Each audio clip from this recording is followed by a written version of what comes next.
good, YouTube? We're gonna jump straight into it. Make sure you guys hit that subscribe button and the notification bell. Today my client is going to be getting a skin fade with the number 6 on top. So I'm using my detachable clippers with my 5-0 blade, and he's not gonna be getting C-cups.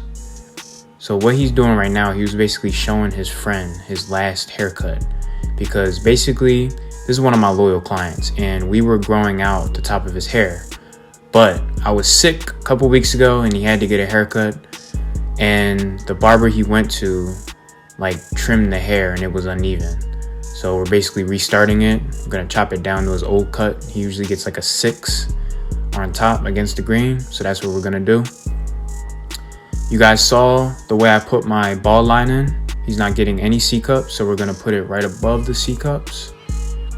And we're gonna do a nice stretched skin fade. So I have my number 6 guard on my Mythic clippers, and we're kind of avoiding that cowlick in the front of his hairline. I don't know if you guys can really see that or not, but that's gonna be an area we're gonna have to finesse. So we're going against the grain with our number 6 guard, and we're knocking his hair down to make it even. Our first guideline of a fade is gonna be your lever open.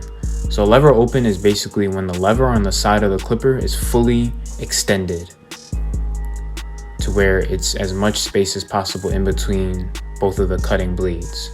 Now our lever is closed, which means it's fully, there's no space in between. And then we open it up halfway in between that to fade that line out. And a lot of times you're not gonna be able to get that bottom line out completely. So you're gonna have to go back with whatever you put the guideline in with and just flick it out. Now we have our number 1 guard. This is our wall number 1 guard, and the lever is fully extended, meaning it's fully open. And we're going up a full inch, and right under that, we're gonna fully close our lever and flick right under that.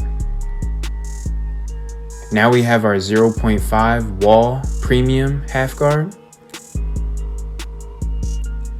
And we're using that full blade and also our corners, and we're just flicking out in between those guidelines. And then I switched to my number 4 guard, and this is pretty much the highest guard we're going to be using on the actual fade. And I'm going against the grain. As you can see, his vertical bars are very dense. That hair has always been like that. So we grab our 3 guard and now our 2 guard. With the 2 guard, you want to be tricky. You want to really flick. You don't want to set it in harsh. Otherwise, the two can patch him. So you want to be very careful. His vertical bars are weird. They're very dense. So that's also an area. It's a good thing, but it's difficult when you're fading because you don't want to keep that area too dense. Now I have my 1.5 guard, and we're using our corner. So notice how I'm cross fading with the corner, the right side of my blade. And now we're just detailing. It's that simple. Fading is very simple. You could teach a child how to fade. It's honestly just a step-by-step process. It's easy. A lot of people think you gotta be super good at cutting hair to fade. Not really. You really don't. You can teach anyone how to fade. That's why if you go on YouTube and look up fade tutorial, there's tens of thousands of videos teaching you how to fade. So we're doing the same steps on the other side. So this side is going to be pretty much identical to the other side. This side does fade a little bit easier. That's what you're going to experience as a barber. I'm sure a lot of beginners are probably going to come across this video. That's just with barbering in general. Whenever you're cutting someone, they're always going to have a good side and then a side that doesn't come out as well. So you always want to focus on making that bad side look just as good as the good side. So this is the good side. As you can see, it's gonna come out like butter. The other side, I wanted to show you guys the more difficult side. But we're doing the exact same steps that we did on that side. Now for the back, we will have to switch it up a little bit. So that's also some great advice that I'm gonna be telling you, the beginner barbers that are watching this. The back, you usually kind of have to do it differently. You can't do it the same. I like to stretch my guidelines just a little bit more in the back. So not on this part, but when I grab my 1 guard. So we're doing the same steps, lever open.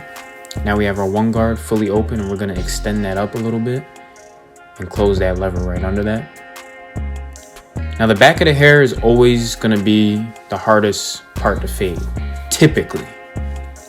So this is the area that I switched it up in. I grabbed my 0.75 guard. Yes, you heard correctly. That's what I call it, because it's in between the 1 guard and the wall half guard.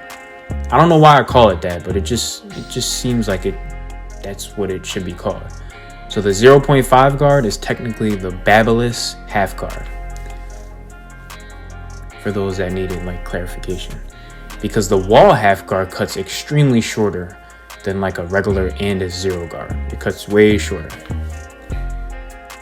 So just notice how I'm fading. I'm coming right off the side of his head. I'm not really digging in. So yeah, as you can see, it's blurry. It's that easy. That was what, 5 minutes to do the whole thing? I think this haircut took me like 45 minutes to do, but it was because I was recording. I usually take longer when I record. Now for the shape up, we're gonna keep it natural, because usually he has bangs. Like when he was growing it out, he usually has bangs. He has bangs now, but not really, because we knocked it down with the 6 guard.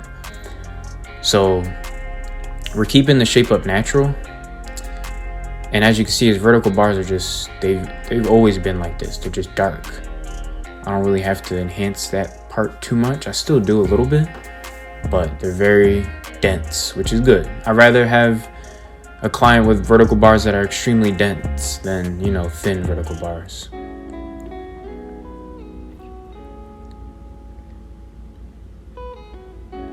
Make sure you guys drop a like button and comment on the video for the algorithm, just to help the channel out a little bit.